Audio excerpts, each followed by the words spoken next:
নমস্কার বন্ধুরা, অরিত্রিস কিচেনে আরো একটা নতুন ভিডিওতে আপনাদের সবাইকে স্বাগত জানাই। চলে এসেছি আরো একটা নতুন রেসিপি নিয়ে। আজকে যে রেসিপিটি আপনাদের সঙ্গে শেয়ার করব সেটা হচ্ছে চই জাল দিয়ে। এটা একটা গাছ, পান পাতার মতন হয়। এটা আমরা হাবড়া থেকে এনেছি, পিসি বাড়ির থেকে। এই চই জাল দিয়ে আমরা স্কিন সমেত মাংস এবং নতুন আলু দিয়ে রান্না করব। ভিডিওটা সম্পূর্ণ দেখবেন, স্কিপ করবেন না। ভিডিওটা যদি ভালো লাগে অবশ্যই লাইক, কমেন্ট এবং প্রচুর প্রচুর শেয়ার করে দেবেন। আর নতুন বন্ধুরা চ্যানেলটিকে সাবস্ক্রাইব করতে ভুলবেন না। এই দেখুন, চইটা আমি সরু সরু করে কেটে নিয়েছি, খোসা ছাড়িয়ে নিয়েছি। এটা ঝাল হয় এবং মাংসতে দিলে মাংস খুব টেস্টি হয়। এবার চলুন রান্নাটা শুরু করি। কড়াই বসিয়ে দিয়েছি, কড়াই আমার গরম হয়ে গেছে। তা আমরা দিয়ে দিচ্ছি সর্ষের তেল। তেল আমাদের গরম হয়ে গেছে। এবার টুকরো টুকরো করে কেটে রাখা আলুগুলো আমরা ভেজে নেব।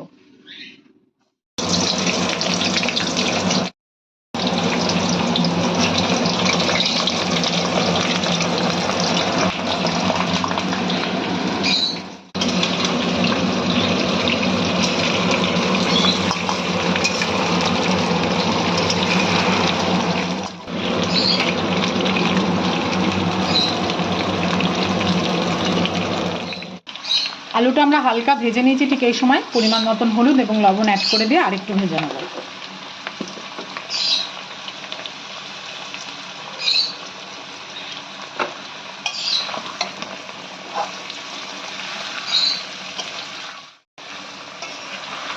নুন হলুদটা যদি আলু দেওয়ার সঙ্গে সঙ্গেই দিয়ে দেন তাহলে কড়াইতে লেগে যাওয়ার সম্ভাবনা থাকে। তাই জন্য একটু আলু হালকা ভেজে নেবেন, তারপরে নুন হলুদ অ্যাড করবেন, তাহলে আর লাগবে না।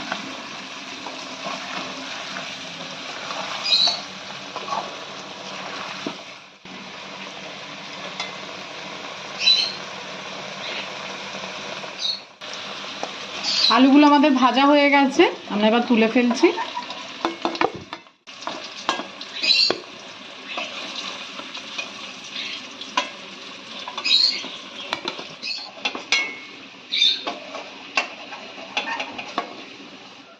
আমরা আলু ভাজার যে তেলটা ছিল সেটা তুলে নিয়েছি। আমরা পরিমাণ মতন তেল অ্যাড করে দিয়েছি, যেহেতু আমাদের স্কিন সমেত মাংস থেকে তেল বেরাবে। এবার আমরা ফোড়নে দিয়ে দিচ্ছি গোটা তেজপাতা, দিয়ে দিচ্ছি গরম মশলা। এখানে আমি একটু থেতো করে নিয়েছি আমলদিস্তায়, দারচিনি, লবঙ্গ, এলাচ। আর দিয়ে দিচ্ছি 1 চামচ মতন গোটা জিরে ফোড়ন। এবার ফোড়নটাকে আমরা ভালো করে ভেজে নেব। ফোড়ন ভেজে নিয়েছি। এবার এখানে বড় বড় সাইজ 3টে পেঁয়াজ আমি এখানে কেটে নিয়েছি। এবার পেঁয়াজটা আমরা ফোড়নে দিয়ে দিচ্ছি। এবার ভালো করে পেঁয়াজটাকে ভেজে নিতে হবে, খুব কড়া করে ভাজবো না। পেঁয়াজের কাঁচা গন্ধটা চলে যাওয়া অবধি আমরা ভেজে নেবো পেঁয়াজটাকে।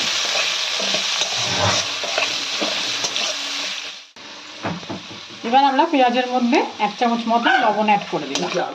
পেঁয়াজটা আমরা ভেজে নিয়েছি, এর মধ্যে আমরা 2 চামচ আদা বাটা অ্যাড করে দিয়েছি। এবার দিয়ে দিচ্ছি 2 চামচ মতন রসুন বাটা, দিয়ে দিচ্ছি 2 চামচ মতন কাঁচা লঙ্কা বাটা, দিচ্ছি টমেটো, দিয়ে দিচ্ছি চই জাল। যেহেতু চই জাল দিচ্ছি ওই জন্য কাঁচা লঙ্কা বাটা 2 চামচ দিয়েছি। দিয়ে দিচ্ছি 1 চামচ মতন লবণ, দিয়ে দিচ্ছি 1 চামচ মতন হলুদের গুঁড়ো, দিয়ে দিচ্ছি কাশ্মীরি লঙ্কার গুঁড়ো, দিয়ে দিচ্ছি 1/2 চামচ মতন জিরে গুঁড়ো। অল্প পরিমাণে এখানে জল অ্যাড করে দেবো এবং মশলাটাকে ভালো করে কষিয়ে নেব।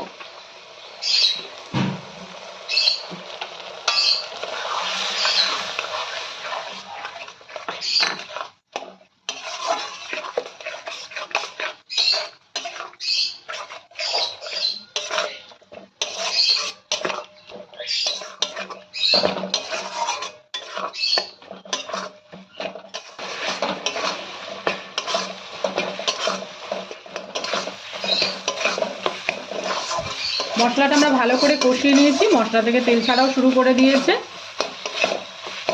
আমরা আরও 2 মিনিট কষিয়ে নিয়ে এর মধ্যে মাংসটা অ্যাড করে দেবো।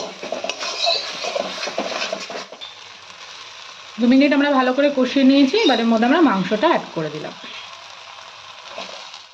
দেখুন পুরো স্কিন সমেত মাংস।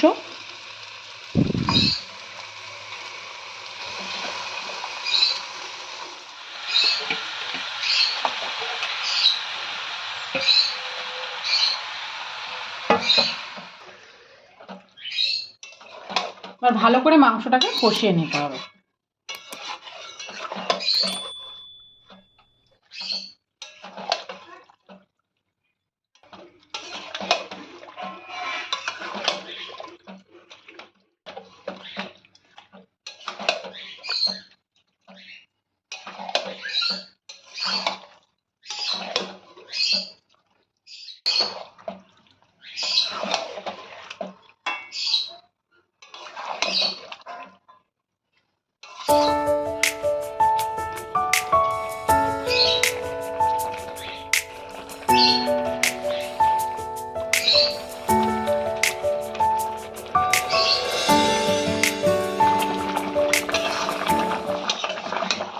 দেখুন বন্ধুরা কি সুন্দর মাংস থেকে জল ছেড়ে দিয়েছে। আর মাংসটাকে ভালো করে কষিয়ে নেব, জলটাকে একটু টানিয়ে নেব আমরা।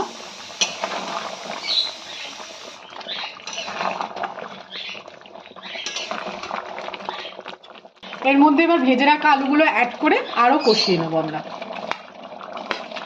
আলুর ভিতরে সমস্ত মশলাপাতি একদম সুন্দর ঢুকে যাবে।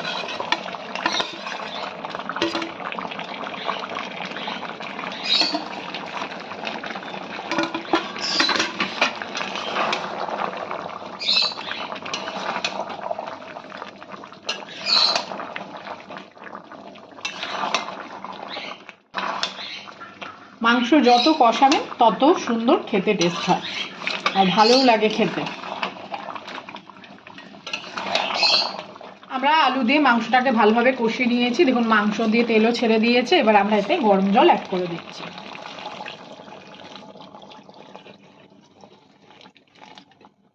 এবার ভালো করে আমরা ঝোলটাকে ফুটিয়ে নেব।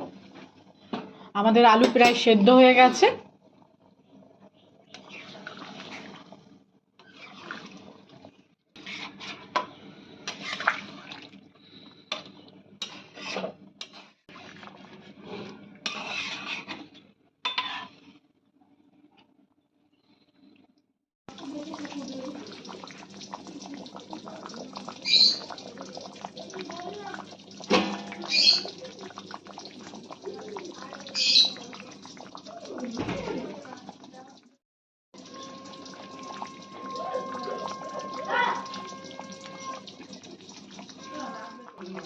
এবার আমরা গরম মশলা দিয়ে নামিয়ে ফেলবো। এটা আমার বাড়িতে তৈরি করা গরম মশলা। এখানে জায়ফল, জয়িত্রী, দারচিনি, লবঙ্গ, এলাচ, জিরে, ধনে সব দিয়ে আমরা গুঁড়ো করে নিয়েছি।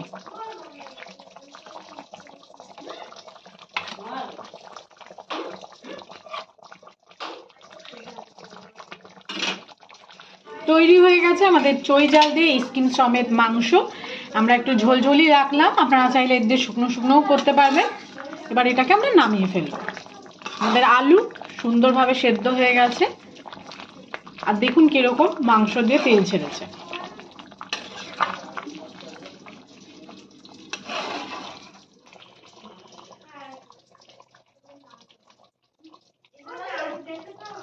সম্পূর্ণ ভিডিওটা দেখার জন্য সকলকে জানাই ধন্যবাদ। সবাই ভালো থাকবেন, সুস্থ থাকবেন। দেখা হবে নেক্সট ভিডিওতে।